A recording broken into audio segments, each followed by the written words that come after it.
Buenos días a todos los oyentes de Radio María. Un día más, con la gracia del Señor, proseguimos el comentario del Catecismo de nuestra Madre, la Iglesia. Estamos en la parte explicativa del credo de la comunión de los santos. Y hoy, a partir del punto 963, hablamos de María, María dentro de esta comunión de los santos. Tiene el título María, Madre de Cristo, Madre de la Iglesia. Dice el primero de los puntos. Después de haber hablado del papel de la Virgen María en el misterio de Cristo y del Espíritu, conviene considerar ahora su lugar en el misterio de la Iglesia.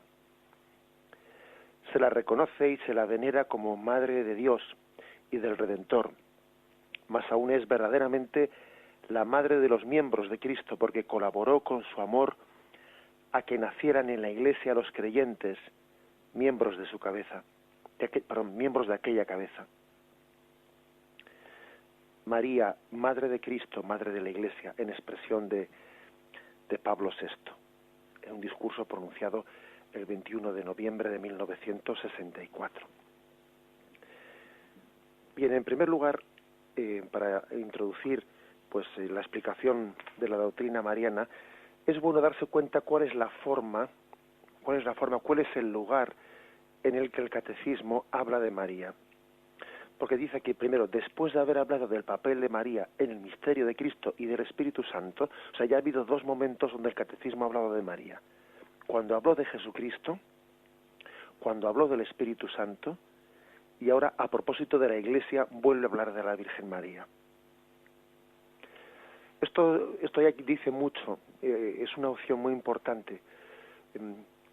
Quizás muchos oyentes no sepan que el Concilio Vaticano II tuvo una duda sobre cómo tratar, qué lugar reservar dentro de los documentos que estaba aprobando la Virgen María. Y había una parte de los padres de la Iglesia, de los obispos, que pensaban que el concilio debía de hacer un documento expreso específico para la Virgen María. Especialmente eran de esta opinión los obispos del mundo hispano, de los obispos de los lugares en los que la tradición mariana estaba muy desarrollada.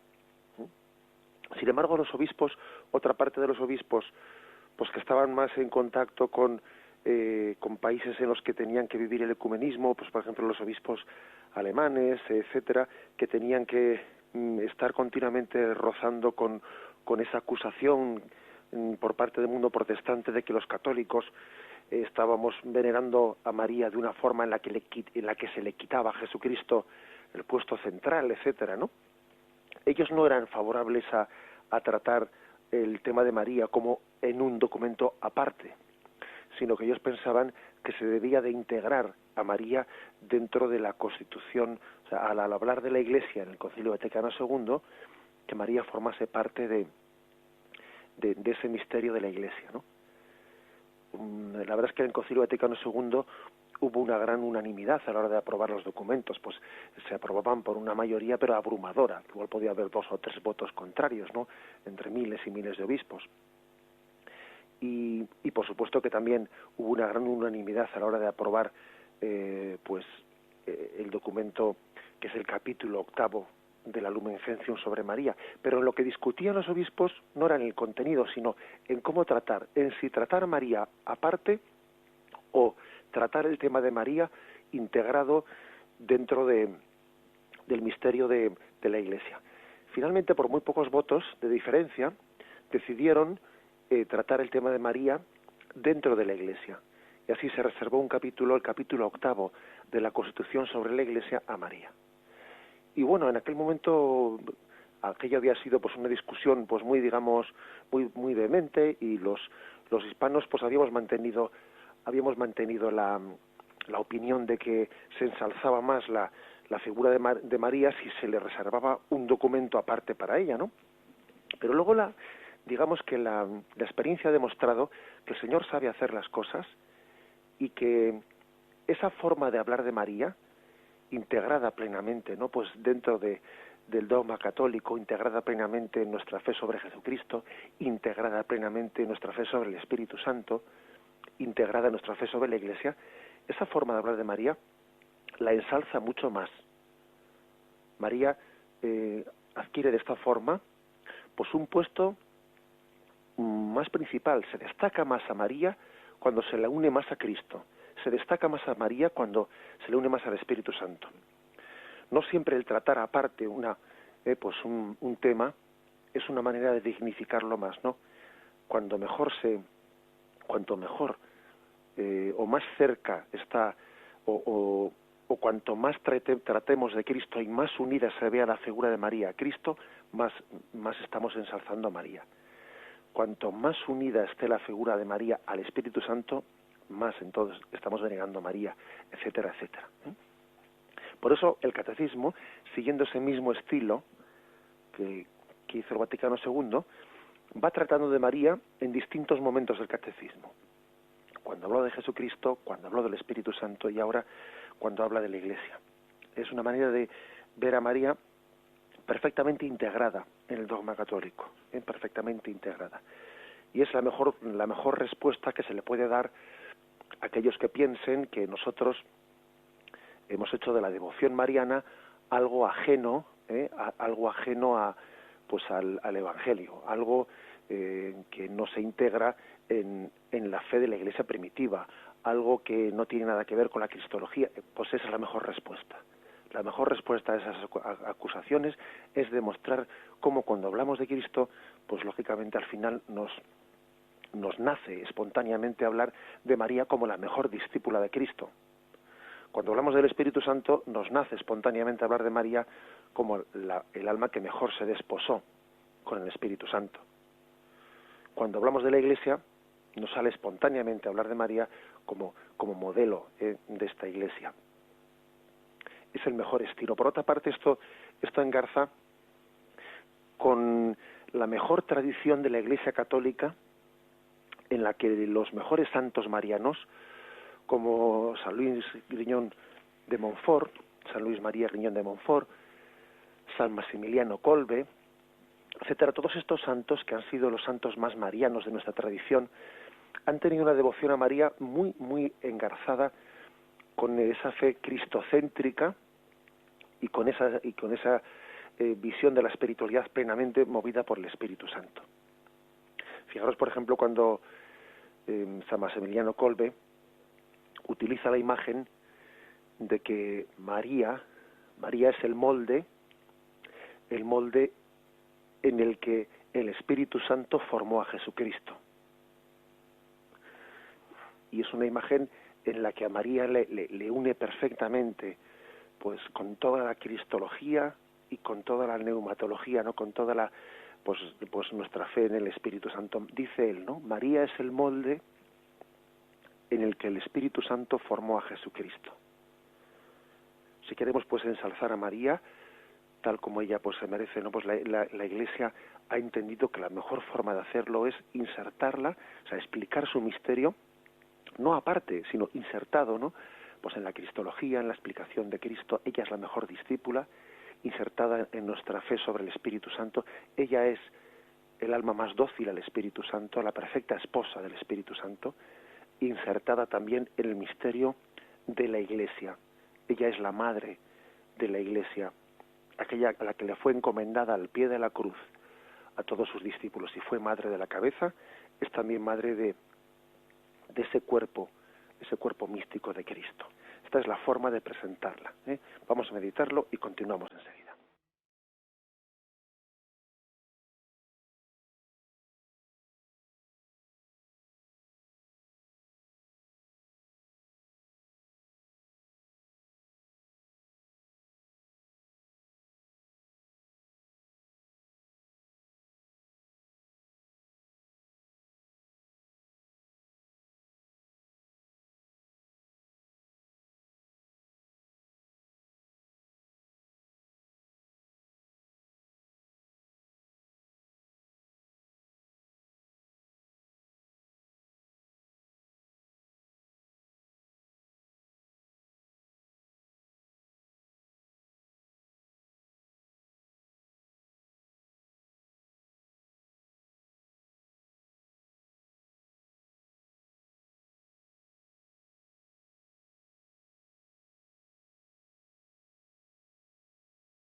quisiera hacer notar, en primer lugar, el hecho de que el catecismo hable de María, la Madre de Jesús, indistintamente le llama María, o también le llama, con ese apelativo que es tan popular entre nosotros, el de Virgen María. El punto 963 que hemos comenzado comentando dice: después de haber hablado del papel de la Virgen María, y creo que no tenemos que avergonzarnos jamás, ¿no?, de ese apelativo de Virgen María.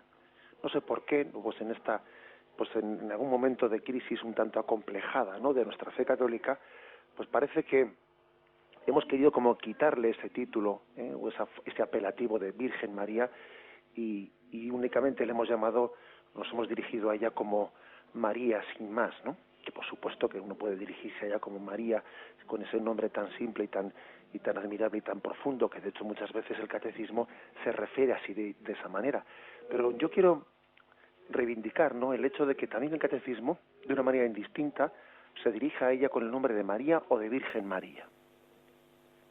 Digo que no tenemos que avergonzarnos nunca, ¿no?, de utilizar ese título de Virgen María, porque al llamarle Virgen a María, estamos recordando un misterio, que es que ese corazón ha estado unido pues virginalmente al Señor, ¿no?, desde su primer momento. O sea, incluso cuando en el Evangelio de la Anunciación María dice al ángel: ¿cómo será eso? Pues no conozco varón.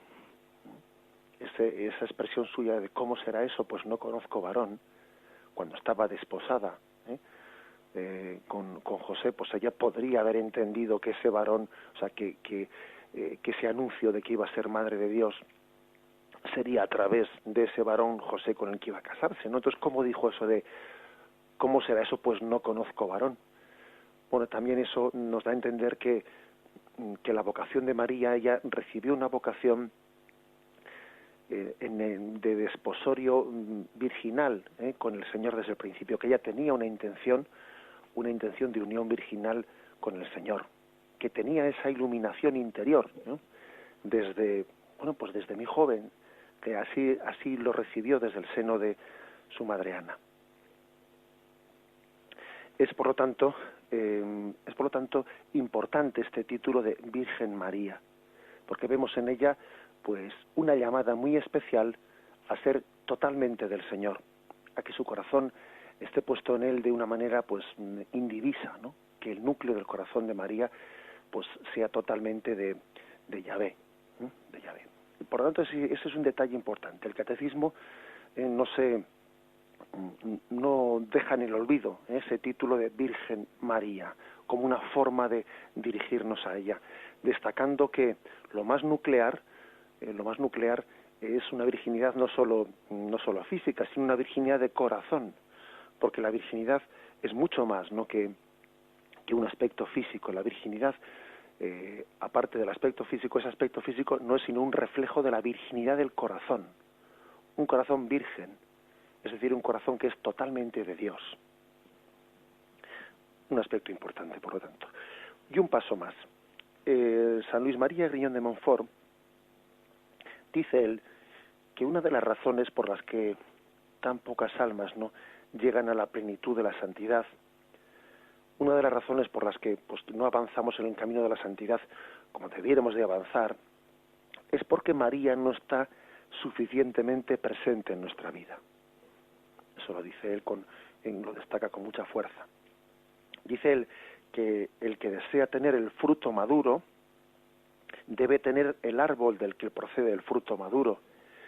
Y dice, si Cristo es el fruto de la vida, a María le llama el árbol de la vida en el cual recibimos ese fruto.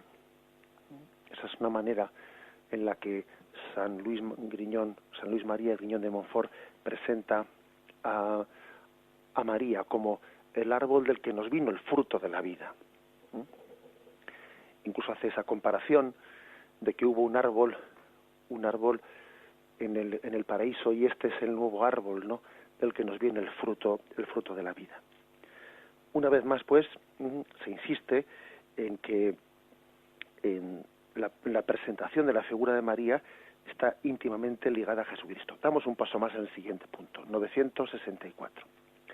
Totalmente unida a su Hijo. El papel de María con relación a la Iglesia es inseparable de su unión con Cristo. Deriva directamente de ella. Esta unión de la Madre con el Hijo en la obra de la salvación se manifiesta desde el momento de la concepción virginal de Cristo hasta su muerte. Se manifiesta particularmente en la hora de su pasión. La bienaventurada Virgen avanzó en la peregrinación de la fe y mantuvo fielmente la unión con su Hijo hasta la cruz. Allí, por voluntad de Dios, estuvo de pie, sufrió intensamente con su Hijo y se unió a su sacrificio con corazón de madre, que llena de amor daba su consentimiento a la inmolación de su Hijo como víctima. Finalmente Jesucristo, agonizando en la cruz, la dio como madre al discípulo con estas palabras: mujer, ahí tienes a tu Hijo. Hay una forma, por lo tanto, de explicar a María como que es la que está totalmente unida a su Hijo. Incluso el hecho de que especialmente se presente a María como dando a luz a la Iglesia al pie de la cruz, pues tiene un profundo sentido de corredención junto con Jesucristo. María está también ahí teniendo un parto, ¿no? Si tuvo un parto milagroso, el parto virginal de Jesucristo, sin embargo, este otro parto, el parto de dar allí a luz a la Iglesia, fue un parto doloroso, un parto en el que esta vez sí, María sangró profundamente en su corazón, entendió que aquellas palabras de que una espada le iba a atravesar el corazón se estaban cumpliendo. María nos dio a luz con dolor al pie de la cruz. Nos dio a luz en un parto en el que ella se asoció a la pasión de Jesucristo.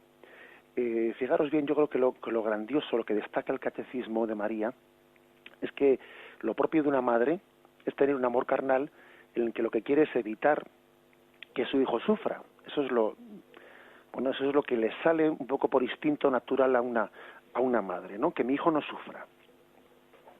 Que mi hijo no sufra. Sin embargo, es mayor, ¿no?, el amor espiritual, el amor en Dios que tiene María a su hijo, que el amor carnal. Y por eso María no le disuade a Jesús de su entrega a la cruz. Más bien con su presencia, Jesús encuentra un auténtico aliciente, un aliciente que le estimula la fidelidad en el camino de la cruz. Eso es una de las cosas que más tenemos que subrayar, ¿no? Que María no disuadió a Jesús de su entrega. A veces el amor posesivo que puede tener, ¿no?, la madre hacia el hijo, pues parece que le quiere evitar cualquier tipo de sufrimiento, o le quiere poseer, y entonces lo que no quiere es que salga de casa, ¿no? Sin embargo, vemos a María como en las bodas de Caná casi le impulsa a su hijo a que comience su actividad pública, que haga aquel milagro de las bodas de Caná. A veces el amor carnal lo que hace es querer poseer al hijo y no darlo a los demás. Sin embargo, María ama profundamente a su hijo Jesús, pero es para él un estímulo en su entrega en la cruz. Es un estímulo porque ella se convierte en un fiel espejo, en un espejo en el que Jesús encuentra también aquella compañera que la providencia le había querido poner a Jesús camino de la cruz. María acompaña a Jesús camino de la cruz. María es estímulo para Jesús para entregar su vida a Dios Padre. Cada vez que Jesús mira a María desde la cruz, es como si Jesús escuchase: hágase, hágase. Entonces Jesús ha aprendido humanamente de María a decir hágase. Desde el punto de vista divino, Jesús como el verbo de Dios que es, él desde toda la eternidad él ha dicho hágase la voluntad del Padre, ¿no? Pero como hombre él aprendió de María a decir hágase. Y entonces María es un gran estímulo, gran estímulo para que Jesús también desde la cruz pronuncie su hágase. Es maestra, pues, del abrazar la voluntad de Dios desde el punto de vista humano. Jesús, en su educación humana, aprendió de María a abrazar la cruz. Podemos llegar a decir esto como misterio tan grande. Vamos a meditarlo y ahora continuamos.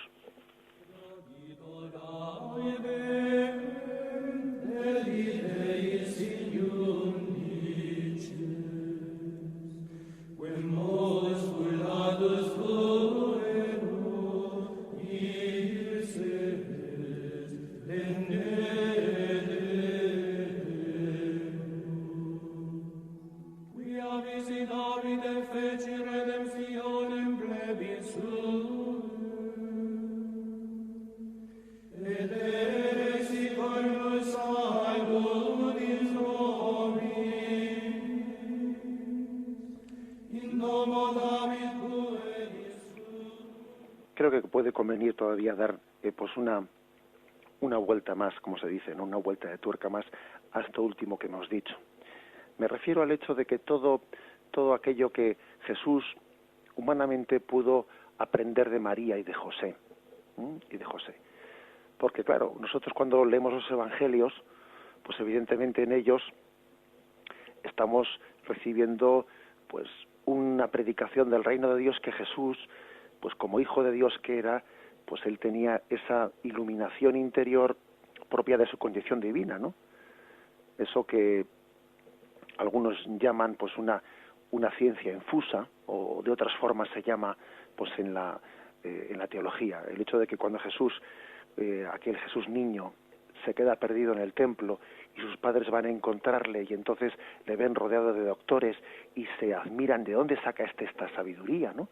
Y bueno, y los evangelios ahí nos están insinuando que Jesús tenía pues una sabiduría que superaba pues aquello que humanamente ya había podido aprender. Tenía una sabiduría infundida pues por su condición divina.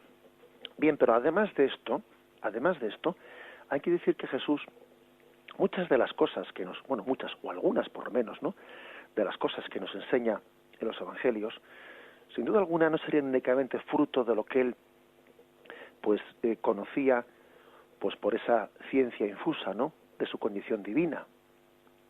Muchas cosas que él nos enseña, él las habría aprendido del modelo humano de María y del modelo humano de José. Claro que también él habría aprendido esas cosas, ¿no? Por ejemplo, cuando Jesús nos enseña en el Evangelio y nos dice que no se entere tu mano derecha lo que hace la izquierda. Tú cuando ores, ora en lo oculto, no seas como aquellos que gustan de ponerse en el centro de la plaza para que todo el mundo les vea. Cuando ores, entra en lo escondido y tu Padre que ve en lo escondido te escuchará. Digo que, ¿acaso Jesús cuando predica esto no tendría como modelo a su padre José? Eso de que no se entere tu mano derecha lo que hace la izquierda, ¿y Jesús no lo habría aprendido también de José? Jesús no habría aprendido también de María, de su madre María humanamente, tantas cosas que él predicaba. Por eso, fijaros, sí, Jesús nos predica, pues, y todo aquello que ha oído del Padre nos lo transmite a nosotros. A vosotros os llamo amigos, porque todo lo que mi Padre me ha comunicado, yo os lo comunico a vosotros. Bien, eso es lo esencial, por supuesto.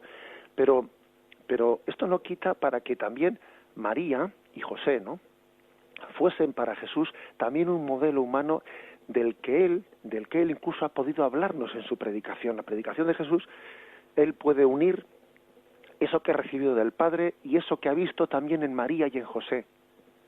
En María Jesús ha visto muchas cosas que luego nos las está predicando. La predicación de Jesús ha tomado muchas cosas del modelo de María. Ella le enseñó a decir que sí en la cruz. Y ella le enseñó pues a entregar su vida al Padre en fidelidad. Por eso podemos decir verdaderamente, ¿no?, que María es madre de la Iglesia. Madre de la Iglesia porque dio a luz a Jesús y educó a Jesús para que Jesús diese a luz a la Iglesia. Ella contribuyó, ¿no?, con la educación humana que dio a Jesucristo y con el modelo que fue para Jesucristo, contribuyó pues a ese nacimiento de la Iglesia. Un argumento más teológico de cómo explicar, de cómo integrar la figura de María o la devoción a María en nuestra fe cristocéntrica, cristológica. Para nosotros, ciertamente, el modelo central de nuestra fe pues no es María, ¿no?, es Jesucristo. O sea, que somos cristocéntricos, ¿no? Ahora, también recordáis, no sé si recordáis una anécdota que tuvo lugar pues en uno de los viajes que Juan Pablo II hacía por todo el mundo, ¿no? Pues solía, cuando el viaje era largo, solía de partir un rato con los periodistas en el avión. Y entonces, pues un periodista en uno de aquellos viajes, durante el vuelo, pues le pregunta al Papa: Santidad, ¿por qué es usted tan mariano? ¿Por qué tiene usted en su escudo ese título de totus tus, todo de María? ¿Por qué es usted tan mariano?, le preguntó. Y entonces Jesús respondió: pues por motivos cristológicos. Dijo él, esa fue la respuesta que él le dio. Soy tan mariano por motivos cristológicos. ¿Cuáles son esos motivos cristológicos? Pues los motivos son los siguientes, es decir, si Dios quiso que Cristo viniese al mundo por medio de María, si María fue el medio histórico a través del cual Dios quiso pues que su Hijo viniese al mundo, también, y esto especialmente lo dice San Luis María Griñón de Montfort, también será ahora María el medio por el que Cristo quiera venir al mundo. Es decir, si Dios quiere que nosotros seamos hijos en el Hijo, hijos en Jesucristo, hermanos suyos, no hermanos, que estemos injertados en Jesucristo, pues querrá servirse del mismo medio que entonces se sirvió también para ahora. María entonces fue el medio por el que Cristo vino al mundo, y María también es ahora, en el plan de Dios, el medio por el que Cristo venga a nosotros. En el plan divino, Dios quiso que el Salvador viniese de una mujer, y de esa mujer tomase nuestra propia carne, y de esta forma nosotros fuésemos hermanos en la gracia con Jesucristo. Pues este es el plan de Dios. El plan de Dios es que María siga siendo el medio por el que nosotros seamos pues hermanos en la gracia de Jesucristo. Este es el camino, este es el medio, este es el plan divino, y el Señor no se ha echado atrás. María no era para Dios un instrumento temporal para traerle a Jesús al mundo y luego que ella dejase de tener presencia, no. Él da unos dones que quieren ser prolongados. María sigue siendo el puente, sigue siendo el camino para que Jesús nazca en nosotros.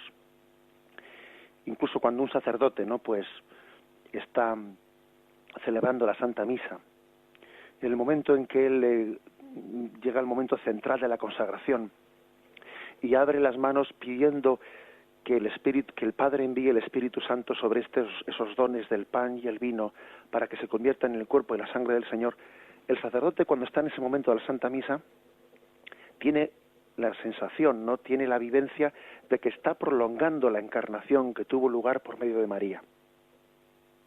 Por medio de María.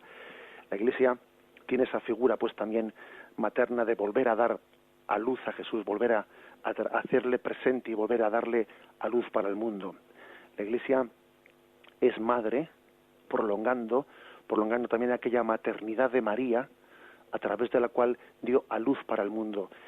El sacerdote pide al Padre que envíe el Espíritu Santo para que aquel pan y aquel vino se conviertan en el cuerpo y la sangre de Cristo, como ocurrió en el seno de María, para darlo a luz al mundo, para darlo a comer al mundo, para que sea alimento para el mundo. La Iglesia pues prolonga esa imagen de maternidad que tuvo María pues en su vocación, en su razón de ser. Lo meditamos y continuamos enseguida.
Dice el punto 965.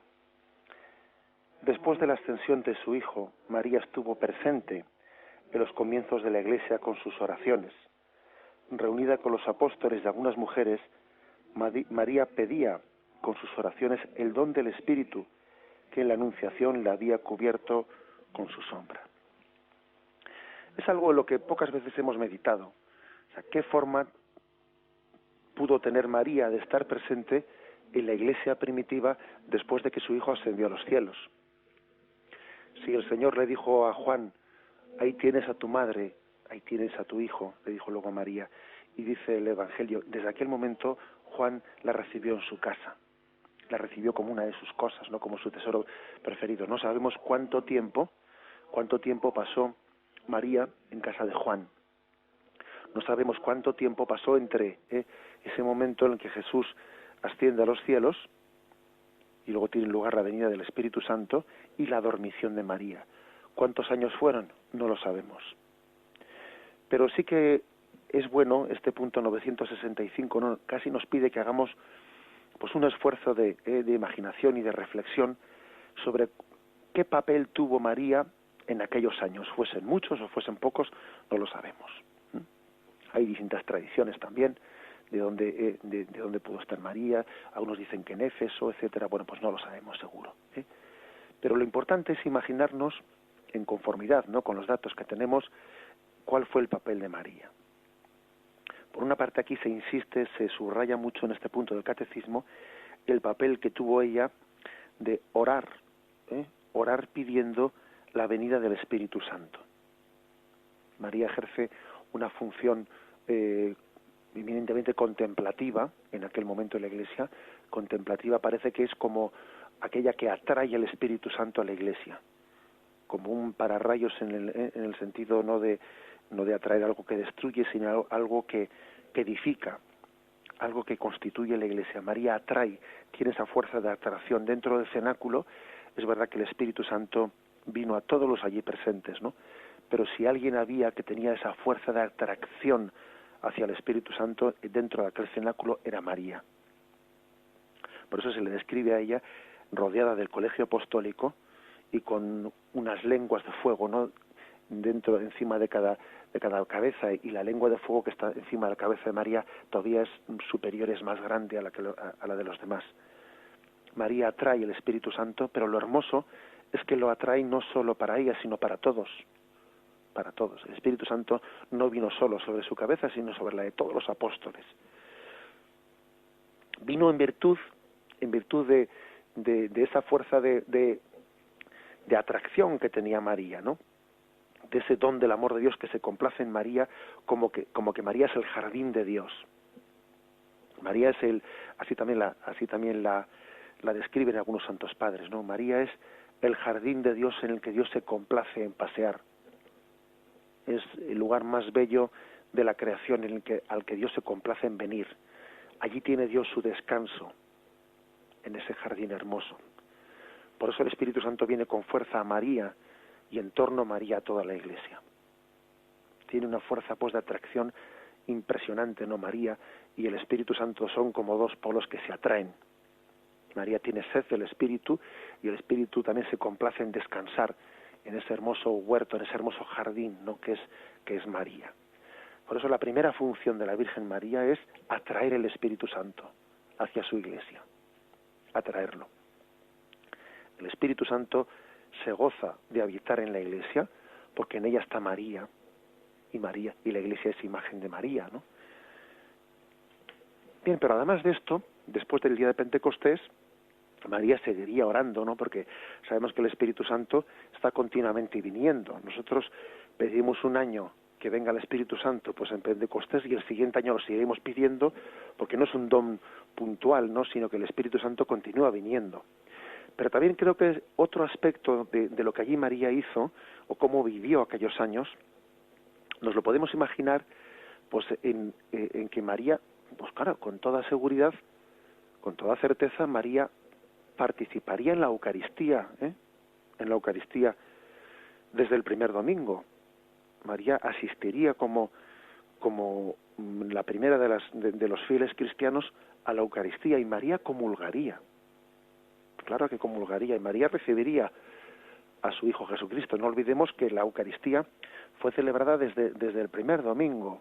La Iglesia celebró la Eucaristía, un poco más tarde pasó a celebrarse todos los días, ¿no? Pero al principio la Eucaristía se celebraba los domingos. Bueno, pues María estaría recibiendo a Jesús, y debemos de meditar de qué forma lo recibiría, qué unión tan grande podría tener María a través del sacramento de la Eucaristía con su Hijo. Es una gran ayuda para que nosotros, cuando nos acerquemos a la comunión, pues le pidamos a María la gracia de tener una unión sacramental con Cristo como ella la pudo tener. María estaba recibiendo en el sacramento de la Eucaristía a quien ella había llevado en su seno. Estaba recibiendo el cuerpo y la sangre que había sido engendrado en su seno. Es un misterio de unión pues impresionante, ¿no? Que nos cuesta incluso pues imaginar. También, por lo tanto, María ha sido modelo en la recepción de los sacramentos, modelo orante en aquellos años en los que estuvo, ¿no? Me estoy refiriendo hasta la dormición de María y su asunción a los cielos, pero también modelo de recepción de los sacramentos entre nosotros. Es un alma materna que nos ha enseñado perfectamente pues a ser iglesia y a vivir en iglesia.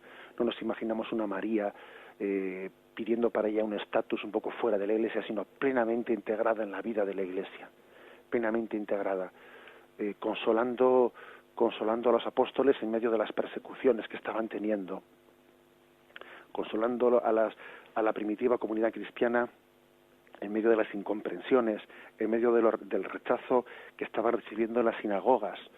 La iglesia incomprendida y perseguida encontraría sin duda alguna en María pues un gran consuelo materno en medio de la incomprensión y en medio de la persecución. Posiblemente cuando los cristianos se acordaban de aquellas palabras de Cristo: bienaventurados cuando os persigan, cuando digan contra vosotros cualquier tipo de calumnia por mi causa, alegraos entonces. Bueno, pues esa especie de alegría, ese consuelo también lo recibirían de la acogida maternal de María, presente en aquella primera comunidad cristiana, que se prodigaría en consolar a aquellos que habían recibido cualquier tipo de injuria, de desprecio, de rechazo por el honor de su Hijo Jesucristo. En el fondo, pues dando un paso más, hay que decir que María es para nosotros modelo ejemplar. Se dicen dos cosas: es modelo ejemplar y modelo eficiente. ¿Cómo se distinguen estas dos cosas? Pues lo dice San Luis María Griñón de Montfort. Modelo ejemplar se refiere a que vemos en ella la forma más exquisita de realización de lo que Dios nos pide a todos nosotros. En ese sentido se llama modelo ejemplar. Vemos en ella la que realiza plenamente la parábola del sembrador. Salió un sembrador a sembrar, ¿no? Y parte de la semilla cayó al borde del camino, parte de la semilla cayó en medio de las zarzas, parte de la semilla cayó en terreno pedregoso, y otra parte de la semilla cayó en terreno que acogió esa semilla, la acogió, la guardó y dio fruto. María, por lo tanto, es modelo ejemplar en el sentido de que ella es la que plenamente acoge la palabra de Dios y la hace fecunda. En ese sentido la tenemos como modelo ejemplar de la Iglesia. Pero no únicamente es modelo ejemplar, también es un modelo eficiente, ¿no? Es un modelo que es también causa eficiente en el sentido de que ella interviene maternalmente, intercede ante Dios, ejerce esa función materna para que también nosotros nos dispongamos a acoger a Jesús. Una madre no solo es un gran modelo para nosotros, ¿no? También de una madre hemos recibido correcciones. También de una madre hemos recibido toques interiores. Las madres no se dedican a ser modelo también aparte de ser modelo, son causa eficiente en el sentido de que nos enseñan, nos dicen, nos corrigen, interceden por nosotros, no cesan. Bueno, las dos formas, no, las dos causas, causa ejemplar y causa eficiente, modelo ejemplar, modelo eficiente, los dos son ejercidos por María. Y en ambos sentidos le tenemos, pues, por lo tanto, como causa de nuestra salvación, causa de nuestra filiación divina. Ella es causa ejemplar, ella también es causa eficiente, ¿no? En ambos sentidos hemos recibido la vida sobrenatural de Dios, que es don de Dios, también por intercesión de María, por medio de María como un camino del que Dios se sirvió para darnos la vida sobrenatural, la vida sobrenatural. Vamos de esta manera a concluir por hoy la explicación del catecismo. Continuaremos mañana a partir del punto 966. Me despido con la bendición de Dios Todopoderoso. Padre, Hijo y Espíritu Santo, descienda sobre vosotros. Alabado sea Jesucristo.